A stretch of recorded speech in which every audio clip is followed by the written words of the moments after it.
If we take a look at television, so getting ready, again, mentioned that previously, but I can't reiterate it enough, know the media policy.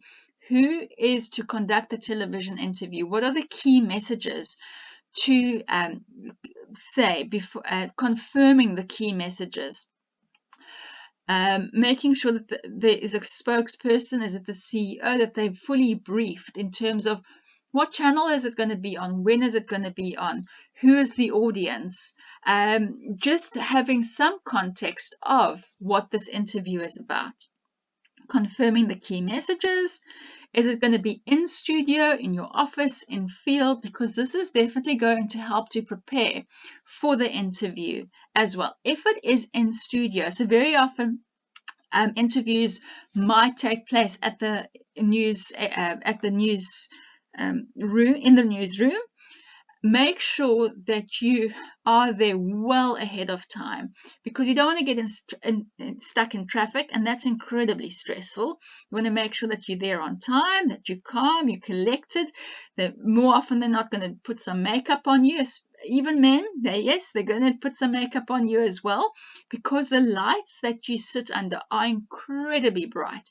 So they need to just put some powder on you so that you don't shine all over the place. Also, just make sure that your hair's neat. So, and when you are there, then you're also a lot more relaxed. You're not going to feel like you're going to race in there and all out of breath. If it's in office as well, make sure that your office is tidy and clean, and that everybody knows that there's an interview that won't interrupt you. And if it's in field as well, I think what's also important is if you YouTube, Google an interview by Sarah Palin, Venue Fail, is just have a look what's happening behind you before you conduct an interview, because it's important that people focus on you when you're conducting the interview, not what's happening behind you. Again, understand the journalist and the program so that you can prepare what the angle is. If it's a business-related interview, then you know how you're going to dress and speak and what the key messages are. If it's a youth-orientated program, your messages are going to be according to that. So make sure that you do understand the audience and the journalist and what the program is about. You have the right to ask for questions in the angle before the time. Whether or not the journalist sends it through, they don't always do, but it does help. And you can ask and you can prepare just to know the angle as well, to help prepare yourself for it. Don't leave yourself open to be misquoted, so that's why it's important to confirm your key messages before the time. Steer away from technical jargon, but if there are specific acronyms, if there's specific jargon in the industry, make sure that you explain it, but explain it in an easy way that everybody will understand what you're speaking about. If you're sitting at a desk, lean forward, don't lean back in your chair. When you are in studio, look at the interviewer, not the camera. You don't worry about the camera, you don't worry about the lights, you don't worry about the sound people. It's you and the interviewer, and you're speaking to the interviewer. If the interviewer is not in the same location as you, for example, if you're based in Cape Town and the interviewer is in Gauteng, then you are going to be in a studio in Cape Town. That is the only time that you look into the camera, because they're going to have a green screen behind you, and then you look into the camera. All other times you ignore that camera and you just speak to the interview, whether it's on site, in field, in the office, in studio. It's just you and the interview. You don't worry about the camera. Answer the question. So answer the question and then bring in your key messages as and where possible. So 60% body language, keep this in mind. The first thing, it is just people make assumptions. They will judge you in the first 2 to 7 seconds they see you, what you look like. It's incredibly artificial. It is superficial. It is what it is. So make sure that you represent yourself in the best possible way. Brush your hair, iron your shirt. Body language, make sure that you don't have nervous tics if you do practice how to not get caught up in the body language tics that you have.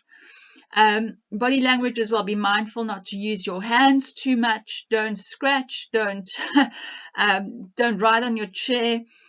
30% your voice, what you sound like. Are you very high pitched? Or you speak very the low voice? Do you speak very fast? Do you speak very slow? So be mindful of that. Do you speak clearly? Do you mumble? 10% is the content, is what you're actually saying. So be very mindful. What do you look like? Your voice and then your words. More often than not, we all speak way too fast. Slow down. Use pauses. This is going to make people listen to what you have to say, but practice that. So I've included this in terms of carte blanche. So for those not familiar with carte blanche, it's an actual a reality television program that's been going for many years, uncovering all the scandals in our country. So basically, if they come knocking at your door for an interview, you know that you have done something dodgy, you've done something which has caused them to be there. And just out of interest, if they come knocking at your door, would you know what to do? So when they are knocking at your door, you know that they have already tried to reach you via email. They've tried to reach you via telephonic means. So knocking on your door is the next step. So it's not a lack of trying to track you down. So if you are dodging them, they will find you. So if they do come knocking, invite them in, answer their questions. So you don't want to get to a stage where they actually come knocking at your door.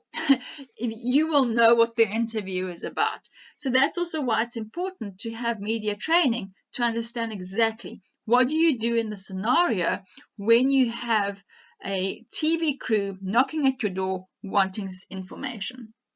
So here's just a couple of examples. So in studio is what I was referring to earlier as this specific photo where you would be inside the studio. There's very bright lights, there's lots of cameras, there's cameramen, there's people that's going to look at your makeup. There's something called a green room where you will be sitting and waiting to be called to conduct the interview, and when it's your turn, they will also mic you up. So basically, they'll put a microphone on you. I know I'll get to this later, but just before I forget about it, what's incredibly important, ladies, and I've done this personally a couple of times, so learn from my mistakes. Avoid wearing a dress. A skirt is fine because they can actually clip the microphone onto your skirt or your trousers, but it's quite difficult to find a spot where they can clip the microphone onto if you're wearing a dress. So rather wear a suit or a skirt and a jacket when you do go in there. When it's in field, it could be outside, make sure that there's some branding. Again, check behind you to see what's happening behind you and speak to the interviewer, not to the camera. So this is what I was referring to earlier. If somebody's in Cape Town and the interviewer is in a different location, you're going to be in studio, and that's the only time that you actually do look into the camera. And then I think you're all familiar with the BBC interview where this gentleman's kids came into the room. So yeah, if you haven't seen it, do yourselves a favor. It's a very sweet video to make sure that the household has been briefed that you are doing an interview and that it allows you to just focus on the interview. Keep in mind the interview is not over until you are home.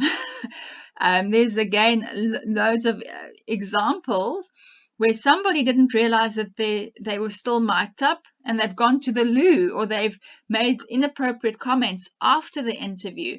That make sure once you are home, then you can speak your mind.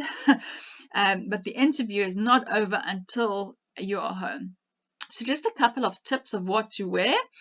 appropriate dress code for the program. So if it's a youth program, you're going to steer away from something incredibly formal. Normally, broadcast TV prefer you not to wear something branded, but if there's a small brand, I think it's okay.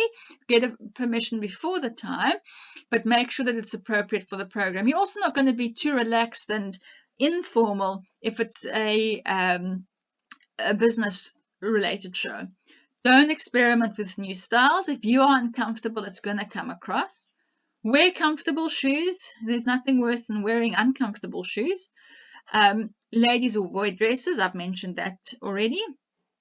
Don't wear sunglasses unless you have an eye impairment. Obviously, wear it then. But if you're not outside, if it's not necessary for you to wear sunglasses, don't wear sunglasses.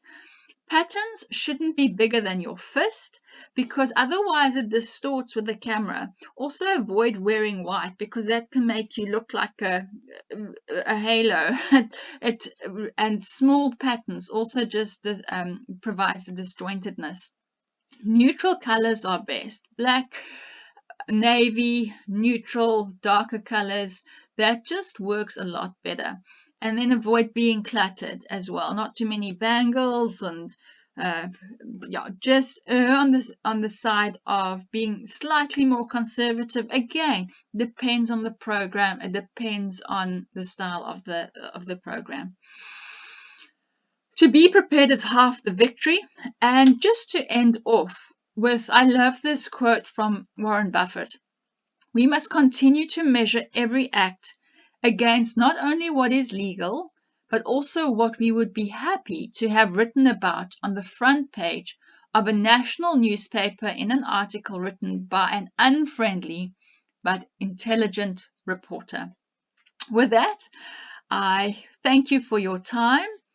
If you want more information on how to manage the media, any guidance on press releases, if you need somebody to manage the media on your behalf, please get into contact. Here's our contact information.